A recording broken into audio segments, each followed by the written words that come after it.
Bugun men siz bilan juda muhim masalani ochiq va oddiy tilda gaplashaman. Pensiya, indeksatsiya, islohot va pensionerlarning daromadi qanday o'zgarishi mumkin? Bu mavzu faqat bugun pensiya olayotgan insonlarga tegishli emas.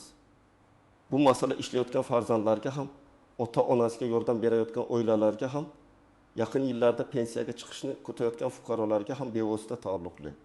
Chunki pensiya tizimidagi har qanday o'zgarish oilaning oylik byudjetiga, dori-darmon xarajatiga, oziq-ovqat narxiga, kommunal to'lovlarga va umuman yashash darajasiga ta'sir qiladi. Shuning uchun videoni oxirigacha ko'ring. Men bugun sizga nima o'zgarayotgani, indeksatsiya nimani anglatishi, kimlar tayyor turishi kerakligi, kimlar xavotirga tushmasligi kerakligi, qanday hujjatlarni tekshirish zarurligi va eng muhimi, xatoga yo'l qo'ymaslik uchun hozirdan nima qilish kerakligini batafsil tushuntiraman. Kanalga hoziroq obuna bo'ling, videoga like bosing, chunki bunday ma'lumotlar ko'pchilikka vaqtida yetib borishi kerak. Avvalo, men pensiya tizimida odamlar eng ko'p chalkashtiradigan ikki narsani ajratib beraman. Birinchisi, pensiyaning umumiy oshirilishi, ya'ni indeksatsiya. Ikkinchisi, har bir insonning shaxsiy pensiyasi qayta hisoblanishi. Bu ikkalasi bir xil narsa emas. Indeksatsiya deganda odatda narxlar o'sishi, inflyatsiya, yashash xarajatlari ko'payishi sababli pensiya miqdorini ma'lum foizga ko'tarish tushuniladi. Masalan, agar pensioner 1 million 200 ming so'm pensiya olayotgan bo'lsa va indeksatsiya foiz bo'lsa, uning pensiyasi taxminan 120 ming so'mga oshib 1 million 320 ming so'm bo'lishi mumkin. Lekin amalda har doim hammaning qo'liga aynan shunday oddiy hisob bo'yicha pul tegadi deb o'ylash xato.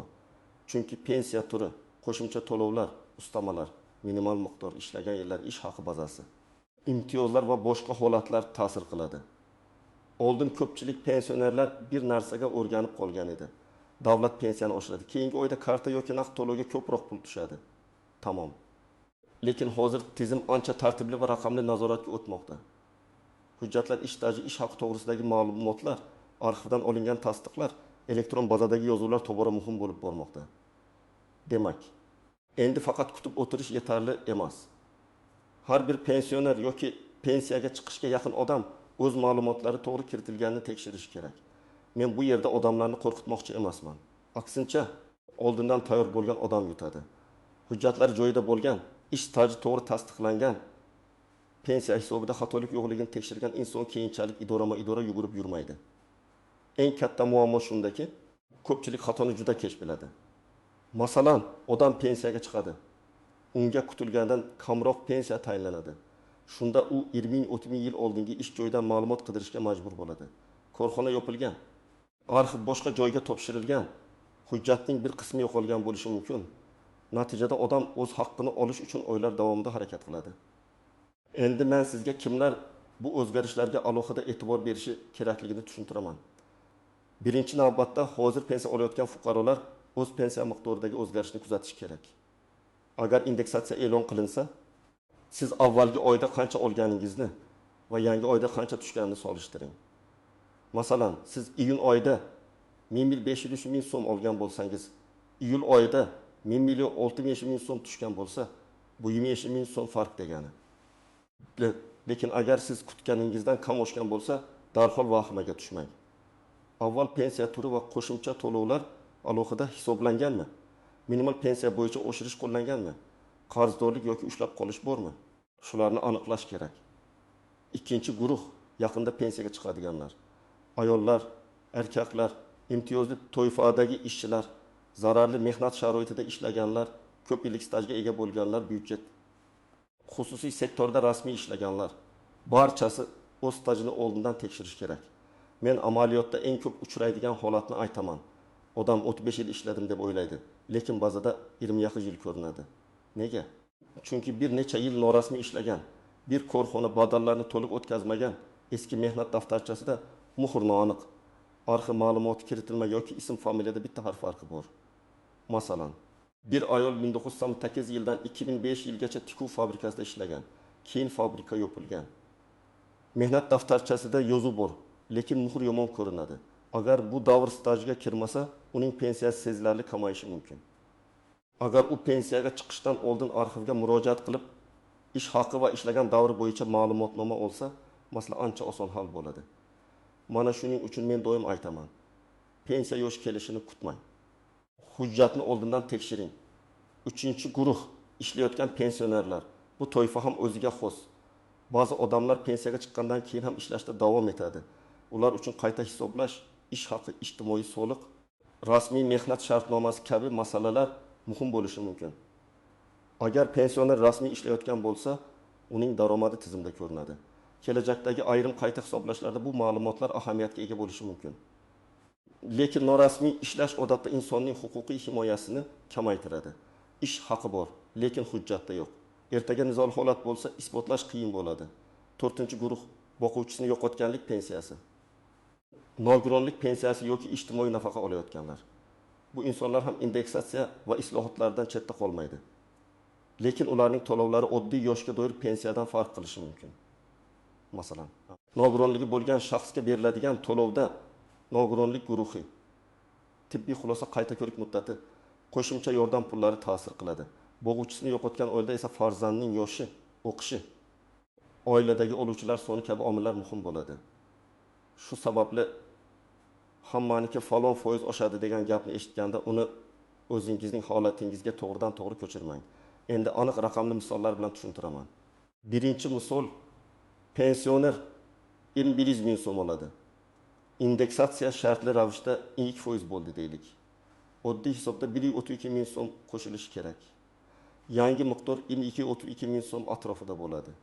Lekin agar uning pensiyasida alohida ustama yoki kompensatsiya bo'lsa, o'sish umumiy summaga emas, faqat asosiy qismga nisbatan qo'llanishi mumkin. Shuning uchun kartaga tushgan pulni ko'rib, meni aldashdi deyishdan oldin pensiya bo'limidan hisob-kitob varaqasini so'rash kerak. Ikkinchi misol, bir erkak 6 yoshga yaqinlashdi, 32 yil staji bor deb yuribdi. Lekin 1934-1930 yillardagi ish joyi bo'yicha ma'lumot bazada yo'q. Agar shu 4 yil tasdiqlanmasa, pensiya miqdori pastroq chiqishi mumkin. U nima qilishi kerak? Eski mehnat daftarchasini, korxona nomini, ishlagan yillarini, lavozimini aniqlab, arxivdan ma'lumotnoma so'rash kerak. Agar korxona nomi o'zgargan bo'lsa, voris tashkilot yoki hududiy arxiv orqali izlash kerak. Bu ishni pensiyaga chiqishdan 6 oy oldin emas, kamida 2 yil oldin boshlash foydali. 3-misol, bir ona umrining katta qismini bolalarni parvarish qilishga, uy ishlariga bag'ishlagan rasmiy ish staji kam. Bunday holatda u yoshga doir to'liq pensiyaga yetarli staj yig'magan bo'lishi mumkin. Bu yerda ijtimoiy nafaqa, minimal kafolatlar, ayrim davrlarning stajga qo'shilishi kabi masalalarni alohida tekshirish kerak. Masalan, bola parvarishi bilan bog'liq ayrim davrlar qonunchilikda belgilangan tartibda hisobga olinishi mumkin. Lekin bu avtomatik va cheksiz qo'shiladi degani emas.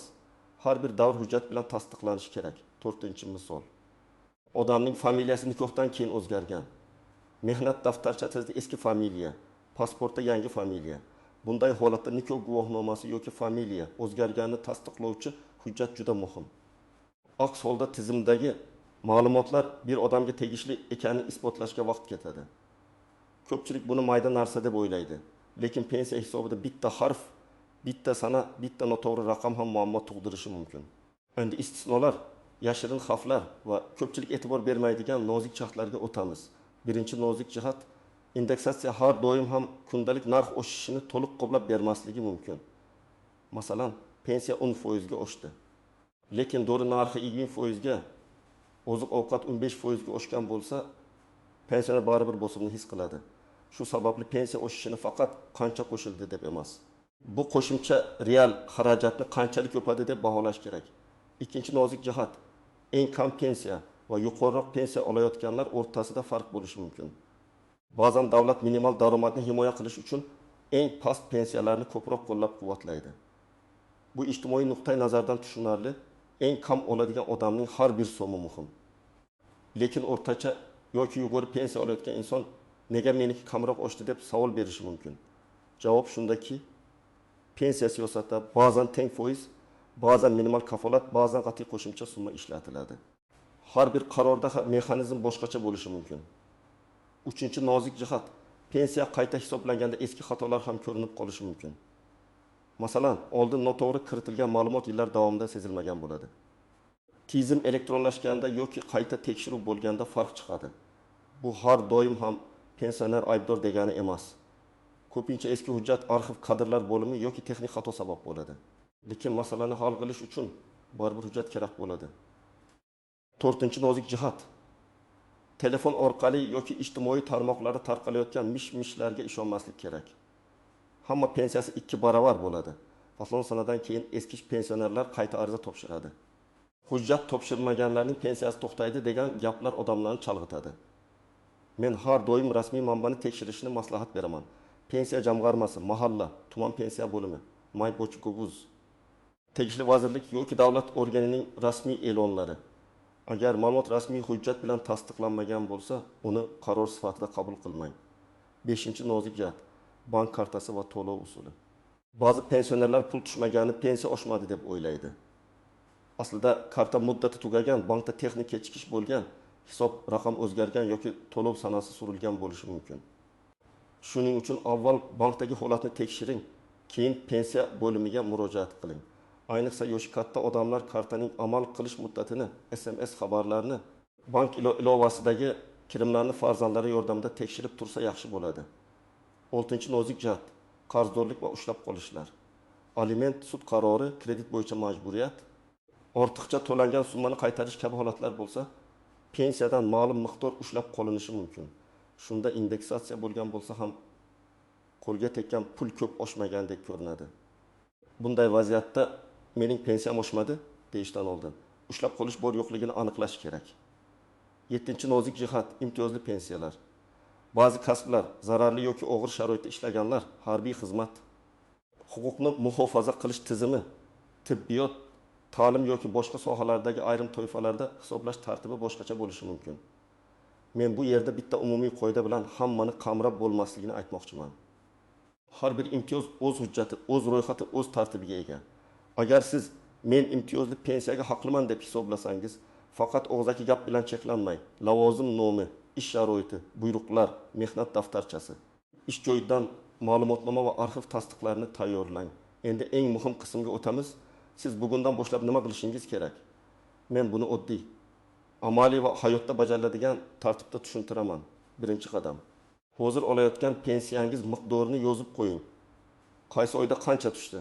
Qaysi sanada tushdi? Naqdmi yoki kartagami? Buni alohida daftar yoki telefoningizda qayd qilib boring. Bu juda oddiy ko'rinadi, lekin keyin farqni isbotlashda yordam beradi. Masalan, may oyida muddati 20 ming so'm, iyun oyida muddati 20 ming so'm, iyul oyida beja olim 2 ming so'm tushgan bo'lsa, siz aniq solishtira olasiz. 2-qadam. Pensiya bo'limidan yoki rasmiy elektron xizmatlardan pensiyangiz qanday hisoblanganini bilib oling. Siz faqat yakuniy summani emas, uning ichidagi asosiy pensiya ustama, qo'shimcha to'lov, ushlab qolish bor yo'qligini tushunishingiz kerak. Agar tushunmasangiz, savol bering. Mening pensiyam qaysi asosda hisoblangan? Qancha ish stajim inobatga olingan? Qaysi yillar ish haqi hisobga olingan? Ushlab qolish bormi? deb so'rashga to'liq haqqingiz bor. 3-qadam. Mehnat daftarchangizni tekshiring. Undagi yozuvlar o'qiladimi? Ishga kirgan va chiqqan sanalar to'g'rimi? Muhrlar bormi? Lavozimlar aniq yozilganmi? Familiya, ism, otasining ismi pasportdagi ma'lumot bilan mosmi? Agar eski daftarcha yirtilgan, yozuv xira, muhr ko'rinmaydigan bo'lsa, arxiv ma'lumotnomasi olishni boshlang. 4-qadam. Eski ish joylaringiz ro'yxatini tuzing. Qayerda ishlagansiz? Qaysi yillarda? Korxona nomi qanday bo'lgan? Keyin nomi o'zgarganmi, yopilganmi? Boshqa tashkilotga qo'shilganmi? Bularni eslab yozib chiqish kerak. Chunki pensiya bo'limiga borganda bir joyda ishlaganman, nomini aniq bilmayman deyish masalani cho'zadi. 5-qadam. Arxivga murojaat qilishdan qo'rqmang. Agar korxona yopilgan bo'lsa, uning hujjatlari hududiy arxivga topshirilgan bo'lishi mumkin. Arxivdan ish staji, ish haqi, buyruq nusxasi, lavozim bo'yicha ma'lumot so'rash mumkin. Murojaatni aniq yozing. Familiya, ism, otasining ismi, tug'ilgan sana, ishlagan korxona nomi, taxminiy yillar, lavozim, qaysi ma'lumot kerakligi. Qanchalik aniq yozsangiz, javob olish shunchalik osonlashadi. 6-qadam. Shaxsiy hujjatlarni tartibga keltiring. Pasport yoki ID karta, stir, shishir, mehnat daftarchasi, nikoh guvohnomasi, familiya o'zgarishi haqidagi hujjat.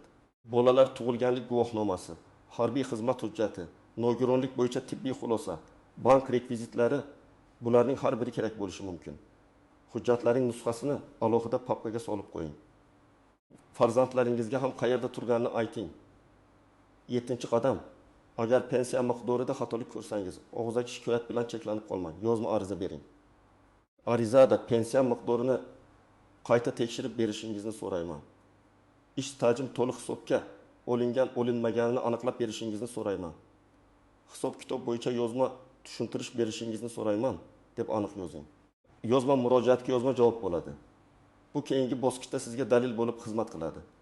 8-qadam ijtimoiy tarmoqlardagi shov-shuvga emas, rasmiy javobga tayaning. Kimdir mening qo'shnimga shunday deyishdi desa. Bu sizning holatingizga to'g'ri kelmasligi mumkin. Har bir pensionerning staji, ish haqi, pensiya turi, imtiyozi, oilaviy holati boshqacha. Shu sababli qo'shnining hisobini o'zingizga solishtirib xulosa qilmang. 9-qadam. Farzandlar va yaqinlar yoshi katta ota-onasiga yordam berishi kerak. Ko'p pensionerlar elektron xizmatdan foydalana olmaydi. Bank ilovasini tushunmaydi. Ariza yozishda qiynaladi. Bu uyat emas. Aksincha oilada kimdir hujjatlarni ko'rib, pensiya tushumini tekshirib, kerak bo'lsa pensiya bo'limiga birga borish kerak. Chunki birgina noto'g'ri hisoblangan staj oyiga 100 ming, 200 ming, ba'zan undan ham ko'proq farq qilishi mumkin. Bir yilga hisoblasak bu katta pul. 10-qadam. Pensiyaga chiqishdan oldin moliyaviy reja qiling. Oylik xarajatlaringizni yozing. Dori-darmon, oziq-ovqat, kommunal to'lov, transport, qarz yoki kredit, uy-ro'zg'or. Pensiya miqdori taxminan qancha bo'lishini oldindan bilishga harakat qiling. Agar daromad yetarli bo'lmasa, qonuniy qo'shimcha daromad, farzandlar bilan xarajatni rejalash, imtiyozli yordamlar. Subsidiyalar yoki mahalla orqali olinadigan yordamlar haqida ma'lumot oling. Pensiya faqat pul tushadigan sana emas, bu hayotning yangi moliyaviy bosqichi. Men yana bir muhim narsani aytaman. Pensioner hech qachon o'z haqini so'rashdan uyalmasligi kerak. Siz yillar davomida ishlagansiz, soliq to'lagansiz, jamiyatga hissa qo'shgansiz. Endi pensiya masalasida tushuntirish so'rash, hisobni tekshirtirish, hujjat talab qilish. Bu sizning qonuniy huquqingiz. Lekin huquqni himoya qilish uchun tartib, dalil va hujjat kerak.